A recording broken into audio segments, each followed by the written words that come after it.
या वर्षीपासून 11वीचे जे काही प्रवेश होत आहेत ते सगळे ऑनलाईन होणार आहेत, त्याला तर काय वादच नाहीये. आणि हे अगोदर ऑनलाईन होत होतं, पण कुठं होत होतं? मोठ्या सिटीज म्हणजे पुणे, मुंबई, कोल्हापूर.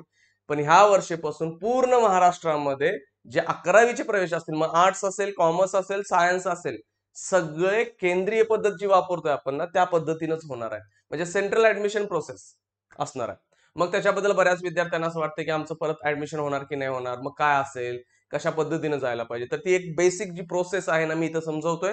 मग त्याच्यामुळं परत डिटेल्स जे काय व्हिडिओ आहेत, पुन्हा आता डिटेल म्हणजे काय, तारखा फक्त काही दिवसांच्याच आल्यात, म्हणजे काही फेरींपर्यंतच आल्यात.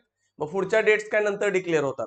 मग आता प्रत्येक ऍडमिशन ऑनलाईन प्रोसेस न होणार आहे. जर का तुमचं ऍडमिशन झालं नाही, म्हणजे तुम्ही ऍडमिशन रजिस्ट्रेशन प्रोसेसला गेला नाही, तर पुढे काय होणार हे अजूनपर्यंत क्लिअर नाही. हा, ती ऍडमिशन प्रोसेस मध्ये बसणार की नाही बसणार मुलं, त्यांच्यासाठी वेगळ्या गोष्टी काय असतील, ह्या गोष्टी त्या नंतर पाहता येतील. हा, पण तुम्हाला जे काय कॉलेज पाहिजे ते कॉलेज मिळणार नाही हे मात्र फिक्स आहे.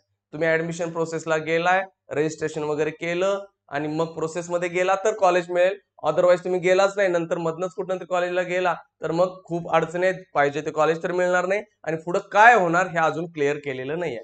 मग जितकी प्रोसेस क्लिअर झाली आपण इथं डिस्कस करू. ठीक आहे, चला. फर्स्ट पॉइंट काय आहे की 11ची ऍडमिशन प्रोसेस आहे ती 4 भागांमध्ये तोडली गेलेली आहे. म्हणजे 4 त्याच्या स्टेप्स आहेत. पहिली स्टेप्स आपली नेहमीप्रमाणे कुठल्याही रजिस्ट्रेशन. रजिस्ट्रेशन म्हणजे काय, तुम्ही तिथं जायचं, ओपन, आता सगळ्या वेबसाईट वगैरे मी देतोय. रजिस्ट्रेशन कसं ऑनलाईन करायचं असतं हा पण व्हिडिओ बनवून मी देईन तुम्हाला. रजिस्ट्रेशन मध्ये तुमच्याकडे बेसिक इन्फॉर्मेशन म्हणजे तुमचा 10वीचा बोर्डचा number, mobile number, email ID वगैरे ह्या गोष्टी लागतील. एक बेसिक डेटा काय जो असतो तो तुम्ही तिथं रजिस्ट्रेशनला टाकणार आहे. ठीक आहे, ह्या डिटेल्स पुढे बघूया. त्याच्यानंतर दुसरी प्रोसेस आहे आपला पार्ट 1 जे इथे आहे.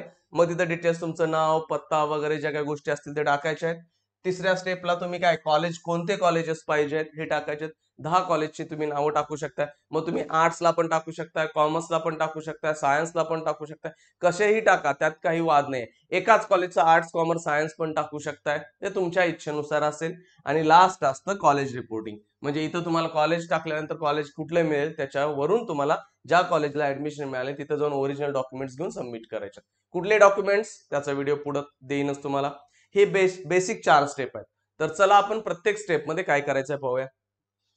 ओके, पहिली स्टेप काय, रजिस्ट्रेशन. रजिस्ट्रेशन कधीपर्यंत करायचं आहे, 19 मे ते 28 मे 2025 ह्या डेट दिल्यात. या डेट मध्येच तुम्हाला रजिस्ट्रेशन करावं लागेल. मग रजिस्ट्रेशन मध्ये काय, तुमच्या बेसिक डिटेल्स, नाव, पत्ता, नंबर, सगळे जे काय भरून बरोबर तुम्हाला तिथे जायचं आहे. आता रजिस्ट्रेशन केल्यानंतर तिथं तुम्हाला एक आयडी आणि पासवर्ड क्रिएट होणार आहे. मग तुम्ही द्यायचं म्हणजे काय, प्रत्येक वेळी हे सगळा डेटा टाकायचं नाही. तुमच्याकडे लॉगिन आयडी आहे, लॉगिन आयडी टाकला, पासवर्ड टाकला, तर तुम्ही जो काय तुमचा प्रोफाईल आहे तिथं जाणार आहे. त्यामुळे रजिस्ट्रेशन हे कंपल्सरी 19 ते 28 मे पर्यंत करावंच लागेल. ही पहिली प्रोसेस आहे. ह्याच्यामध्ये तुम्हाला तुमचे डॉक्युमेंट्स घेऊन जावं लागतील, स्कॅन वगैरे करायचे. दुसरी स्टेप, दुसऱ्या स्टेप मध्ये काय, ती पण 19 मे ते 28 मे पर्यंतच आहे. इथं पण का सायमल्टेनियस प्रोसेस चालू ठेवले, जेणेकरून तुमचा वेळ जाऊ नये. कारण जर प्रत्येकाला वेगवेगळा डेट देत गेलं तर विनाकारण टाइम वाया जातो. मग इथं परत सबमिट ऑल द डिटेल्स, तुमच्या सगळी माहिती इथं द्यावी लागेल. रजिस्ट्रेशनला एक बेसिक गोष्टी द्यायच्या होत्या, इथं सगळ्या माहिती भरायच्या आहेत आणि तो डेटा सगळा सेव्ह करा, ही गोष्ट आहे. आणि सेव्ह केल्यानंतर तुमचा जो पार्ट 1 आहे त्याची प्रिंटआउट घ्यायची तुम्ही. ठीक आहे, प्रिंटआउट कंपल्सरी लागेल. कारण काय करतात मुलं, विसरून जातात, पासवर्ड जातो, आयडी विसरतो, किंवा काय डेटा फिल केलाय हा पण विसरतो. त्याच्यामुळं पार्ट 1 झाल्यानंतर प्रिंट घ्या त्याची.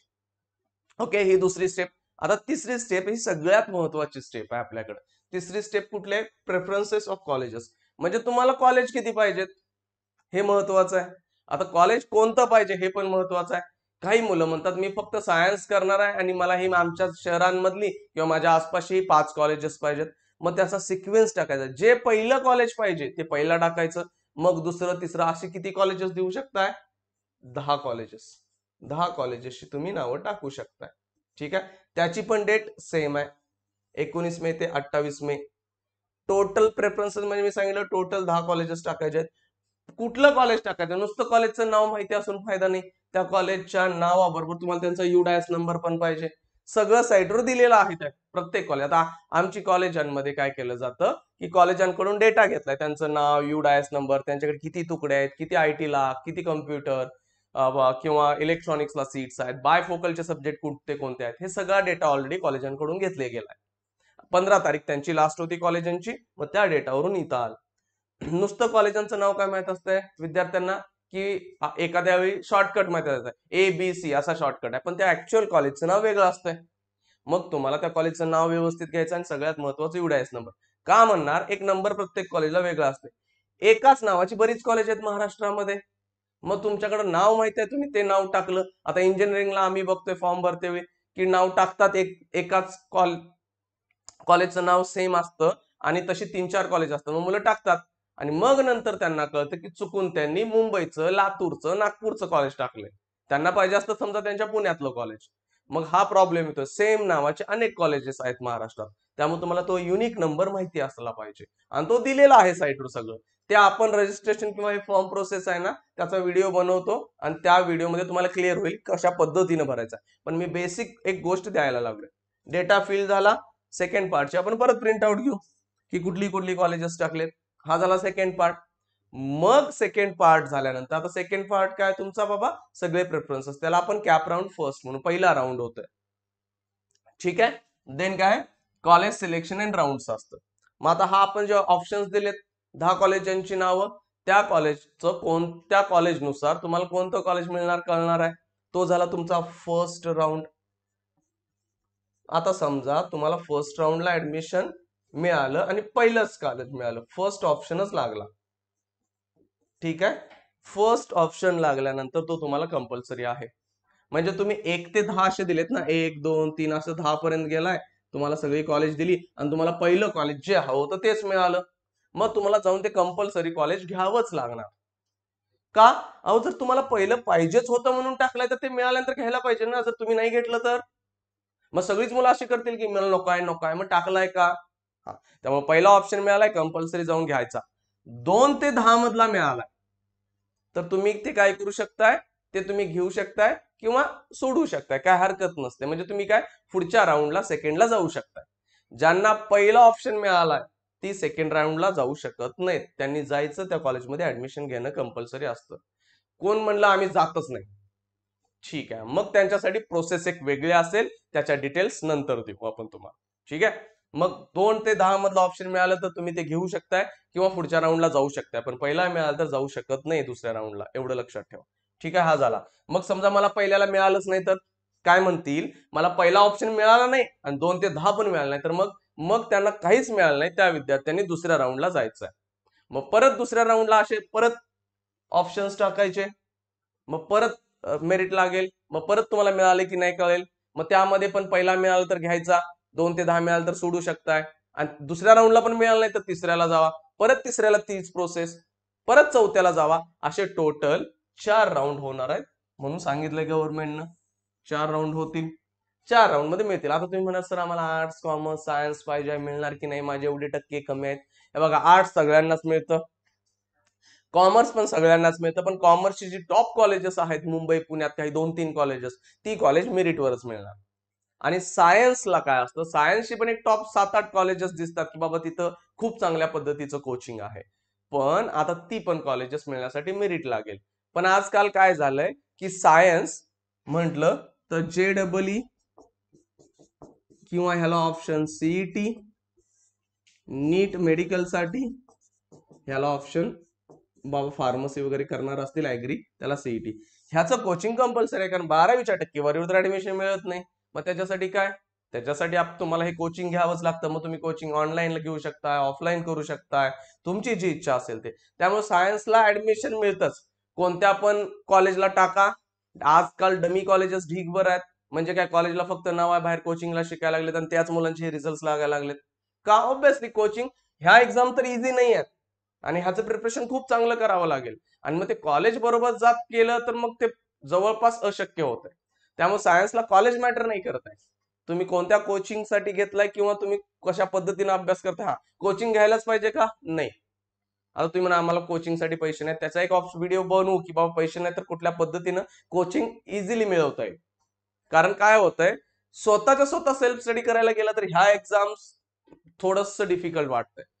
असे नाही आहेत की विद्यार्थी असं म्हणणार की एक पण असा नाही आहे का विदाऊट कोचिंग केलेत, आहेत बरेच विद्यार्थी. पण तुमचा रस्ता सोपा होणं कोचिंग वाल्यांचं काम असतं. त्यामुळे तुम्ही, हा फॅक्ट आहे, किती तुम्ही मान्य करा किंवा करू नका. ठीक आहे. मग सायन्सला तुम्ही तशा पद्धतीने, हा कॉलेज निवडला, कॉलेजला जाऊ शकताय. प्लेन बीएससी करणार आहे, पुढे आयुष्यात जाऊन बीएससीतनं रिसर्च करणार असाल तर तुम्हाला ह्या एक्झामची काहीच गरज नाहीये. मग तुम्हाला ठरवायचं आहे. सायन्स मार्क्स कमी आहेत, मिळतात, प्रायव्हेट कॉलेज ढीगभर आहेत. महाराष्ट्रात एवढ्या जागा आहेत सायन्सला जितके विद्यार्थी बसत नाहीये. म्हणजे विद्यार्थ्यांपेक्षा जागा जास्त झाल्यात आज. त्यामुळे विचार करू नका की मला ऍडमिशन मिळणार नाही. हा, ठराविकच कॉलेज पाहिजे असेल तर तिथं मेरिट लागेल. मग त्यासाठी हे 4 राऊंड्स आहेत. पुढे नेक्स्ट काय आहे की बाबा कॉलेज रिपोर्टिंग, चौथी प्रोसेस. तुम्हाला कॉलेज मिळालं, पहिल्या, दुसऱ्या, तिसऱ्या, चौथ्या राऊंडला जे काय असेल ते सगळे ओरिजिनल डॉक्युमेंट्स घ्यायचे. ते अलॉटमेंट लेटर जे कॉलेज मिळाले त्याची प्रिंट काढायची आणि ओरिजिनल डॉक्युमेंट्स घेऊन त्या कॉलेजला रिपोर्टिंग करायचं.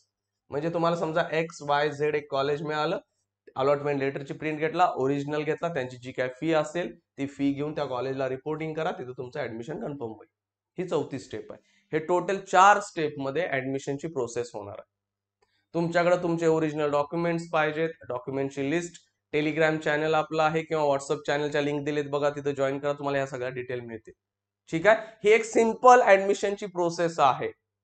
हे जशा जशा स्टेप्स येतील, डेट्स येतील, मी तुम्हाला सगळे व्हिडिओ देईन. पण एक बेसिक प्रोसेस सांगितली की बऱ्याच विद्यार्थ्यांना किंवा पालकांना गोंधळ आहे की नेमकं होणार कसं आहे. हे ऍडमिशन मिळणार नाही असं होत नाही बाळांनो. आर्ट्स, कॉमर्स, सायन्स ऍडमिशन मिळणारच आहेत. फक्त कॉलेज मागं पुढं करेल तुमच्या मार्क्स वरती. आणि सायन्सचा तर विचारच करू नका, तुमच्या त्या कोचिंगवर किंवा तुमच्या त्या बाकीच्या गोष्टींवरती डिपेंड आहे.